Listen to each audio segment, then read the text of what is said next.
2027 में जनगणना और विधानसभा चुनाव के संभावित टकराव के बीच में ये माना जा रहा है कि जो भी 5 राज्यों के विधानसभा चुनाव हैं वो समय से पहले हो सकते हैं। हालांकि ये बताया जा रहा है कि इसको लेकर कुछ राजनीतिक दलों ने अपनी तैयारियों को भी तेज कर दिया है।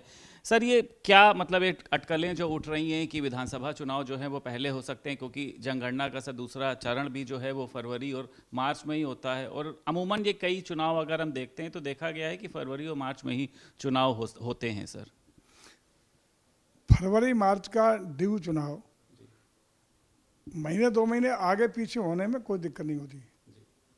अगर चुनाव कोई तकनीकी इस तरह के कार्ड बनते हैं जिस वजह से भारत निर्वाचन आयोग महीने 2 महीने पहले आगे पीछे कराने का निर्णय लेता है तो कोई समय पूर्व चुनाव नहीं कहा जा सकता।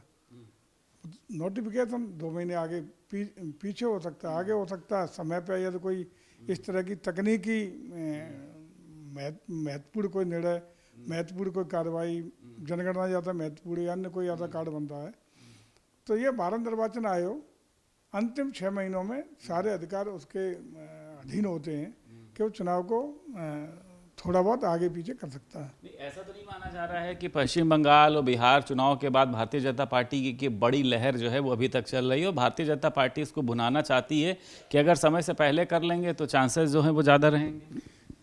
2014 से ही लहर चल रही है। कोई राज्य बचा है? गंगोत्री से गंगा सागर तक सारे राज्यों में जहाँ जहाँ चुनाव हो रहे हैं सब परचम भाजपा का फहरा रहा है, कमल खिल रहा है, लोगों का आकर्षण बढ़ रहा है, लोगों का आशीर्वाद मिल रहा है। कहीं कोई कंजूसी नहीं है। भारत की जनता, पूरा राष्ट्र का स्नेह, प्रेम और आशीर्वाद भारतीय जनता पार्टी के प्रति और आदरणीय मोदी जी की नीतियों, रीतियों, कार्यक्रमों के अनुमोदन देने के लिए लगातार जनादेश देने का काम पूरे देश की जनता कर रही है। एक बात और कह रहा है कि सरकारी मशीनरी का आप लोग सही तरीके से दुरुपयोग करेंगे, इसलिए आप लोग चाहते हैं कि जल्दी जो है वो चुनाव हो जाए, क्योंकि जनगणना के समय लोग व्यस्त रहेंगे, आप लोग उनका दुरुपयोग नहीं कर पाएंगे, इसलिए भी कह रहे हैं कि आप लोग जो है अपनी हार से घबरा रहे हैं। हम लोग कोई मांग किया क्या जल्दी चुनाव की? हम लोग कोई मांग थोड़ी कर रहे हैं। ये कहना तो कभी संवैधानिक संस्थाओं पे ही यदि आक्षेप लगेंगे और जो जैसा लगा रहे हैं ये तो निश्चित डेमोक्रेटिक सिस्टम को कमजोर करने की बात हो गई। संवैधानिक संस्था सभी जो भी हैं, चाहे भारत निर्वाचन आयोग हो, सुप्रीम कोर्ट हो, जो जो संवैधानिक संस्था हैं अपने में स्वतंत्र हैं। निष्पक्षता और स्वतंत्र चुनाव कराना भारत निर्वाचन आयोग की प्राथमिकता है। कोई हम लोग आग्रह थोड़ी कर रहे हैं। वो तकनीकी कार्ड और विस्तृत चर्चा के बाद विषय पर गंभीर विचार उपरांत वो तिथियां तय करता है। बीच में त्योहार तो नहीं पड़ रहा है, ये नहीं, 50 चीज़ें पर दृष्टि रखते हुए तिथियों का। अगर समय से पहले भी चुनाव होते हैं तो भारतीय जनता पार्टी पूर्ण रूप से तैयार है, ये माना जाए, तैयारी है उसकी कि हाँ जब भी चुनाव होगा हम लड़ लेंगे? भारतीय जनता पार्टी हमेशा 12 महीने 365 से चुनाव इलेक्शन मूड में रहती है, जन सेवा कार्य में लगती है। अभी आप देख रहे होंगे संगठन के जो कार्यक्रम व्यापक स्तर पर बूथ से लेकर के सब जिलों में प्रशिक्षण शिविर का आयोजन हो रहा है। सारे कार्यकर्ता हमेशा एक्टिव मूड में रहते हैं। कभी भी कोई चुनाव होता है तो आए दिन लोकतंत्र चुनाव ही तो होते रहते हैं। कभी कोऑपरेटिव चुनाव, कभी पंचायत का चुनाव, कभी ये चुनाव, कभी वो चुनाव, कभी विधानसभा का चुनाव, कभी पार्लियामेंट का चुनाव।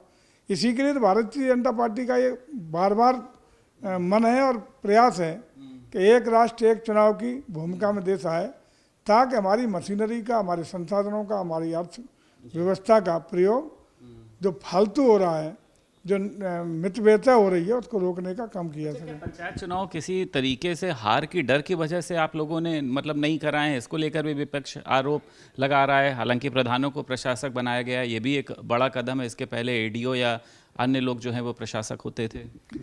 देखिए, माननीय उच्चतम न्यायालय के भी कुछ निर्देश, खुद उच्च न्यायालय के निर्देश, उसी के क्रम में एक आयोग का गठन किया गया ताकि हमारे पिछड़े वर्ग की सीटों का, उनकी संख्या का, उनका निर्धारण पारदर्शिता और गुणवत्ता के सापेक्ष साफ सुथरा हो सके, कहीं कोई त्रुटि की स्थिति ना आए, अन्यथा ये दुनिया भर के उंगली उठाने का जो काम होता है वो न हो। इसके लिए आयोग का गठन किया गया।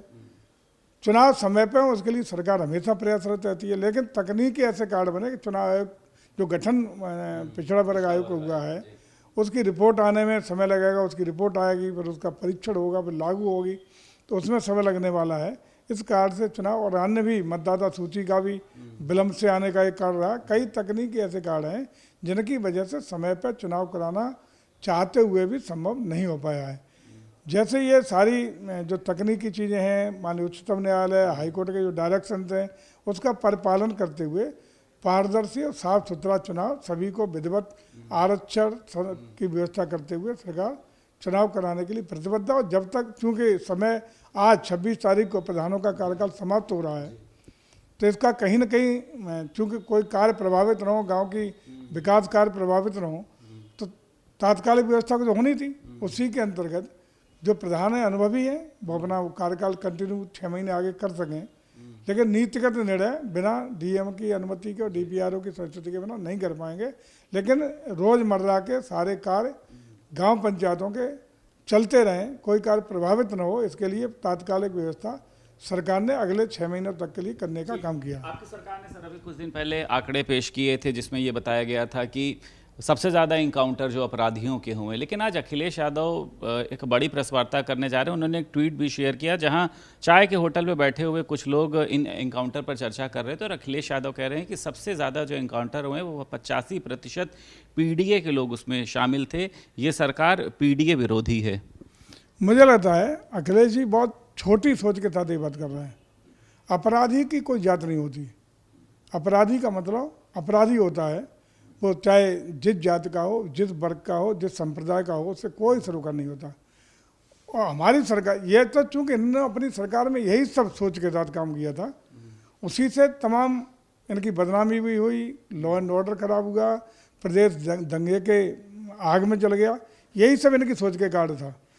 17 के बाद योगी जी के नेतृत्व में सरकार बनने के बाद अपराधी की परिभाषा अपराधी है, और जो अपराधी है उसके साथ अपराधी जैसा ही बर्ताव और व्यवहार करने का काम सरकार करेगी। उसको किसी भी तरह से राजनीतिक संरक्षण न मिले, किसी तरह का सामाजिक संरक्षण न मिले, ये प्रयास लगातार सरकार कर रही है। और अपराधी का ट्रीटमेंट उसी तरह से अपराधी की बात करने का काम भी हो रहा है। उसी का परिणाम भी दिखाई पड़ रहा है कि उत्तर प्रदेश दंगा मुक्ति नहीं हुआ, अपराध मुक्त हुआ है, समाज में भय का वातावरण खत्म हुआ है। सरकार के संरक्षित या राजनीतिक रूप से संरक्षित अपराधी, दबंग, माफियाओं का खात्मा हुआ है, उनका प्रभाव समाप्त हुआ है। ठीक है, इसमें कोई दो राय नहीं है सर कि उत्तर प्रदेश अपराधियों से मुक्त हुआ है, अपराध कम हुए। लेकिन सर अभी भी ये परीक्षाएं क्यों लीक हो रही हैं? आपने देखा नीट वाली परीक्षा जो है वो लीक हो गई। आज अब्दुल कलाम टेक्निकल यूनिवर्सिटी सबसे बड़ी यूनिवर्सिटी मानी जाती है, उसमें भी सर ये बताया गया कि जो कंप्यूटर साइंस का जो एक नेटवर्क का पेपर था सर, वो भी लीक हुआ, फिर उसके बाद परीक्षा को निरस्त करना पड़ गया। बड़े सवाल आप लोगों के ऊपर खड़े हो रहे हैं कि आप लोग परीक्षा तक नहीं जो है वो करा पा रहे हैं। देखिए, एक चीज़ आप खुद भी महसूस करते होंगे, चाहे जो परीक्षा हो उत्तर प्रदेश में, योगी जी के नेतृत्व में सरकार बनने के बाद सारी भर्तियां पारदर्शिता से हुई हैं। पुलिस की भर्ती, बड़ी बड़ी भर्तियां हुई हैं हजारों की तादाद में, लेकिन आज तक कोई उंगली नहीं उठा पाया। पहले की सरकार में बाप और बेटे एक ही सेंटर पे इकट्ठे भर्ती होते थे।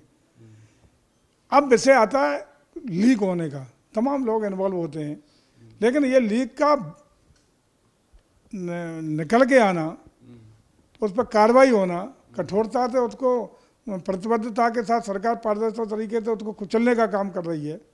और भविष्य में इसकी पुनरावृत्ति में इसके भी तमाम रिपोर्ट के आधार पर कार्रवाई कर रहे हैं।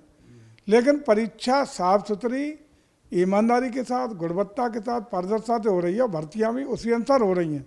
इसमें कोई उंगली अब तक नहीं उठी। तो सर आपको लगता है ना कहीं ना कहीं जिन लोगों की है उनको पूरी तरह नेस नाबूद करने का, सजा दिलाने का, दंड देने का पूरी तरह सरकार काम भी कर रही है। प्रधानमंत्री नरेंद्र मोदी ने आज 12 साल अपने पूरे कर लिए हैं एक प्रधानमंत्री के रूप में।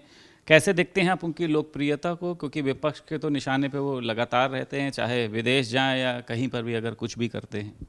देखिए, आदरणीय मोदी के नेतृत्व में 2014 के जनादेश के बाद, प्रचंड जनादेश के बाद, राष्ट्र के प्रचंड जनादेश के बाद वो एक ऐसे मजबूत नेता के रूप में स्थापित हुए जिनकी लोकप्रियता अपने कार्यों से, अपनी दूरदृष्टि से, अपनी अन्य विभिन्न महत्वपूर्ण निर्णयों के कारण पूरे विश्व में सबसे लोकप्रिय नेता के रूप में स्थापित हुए हैं।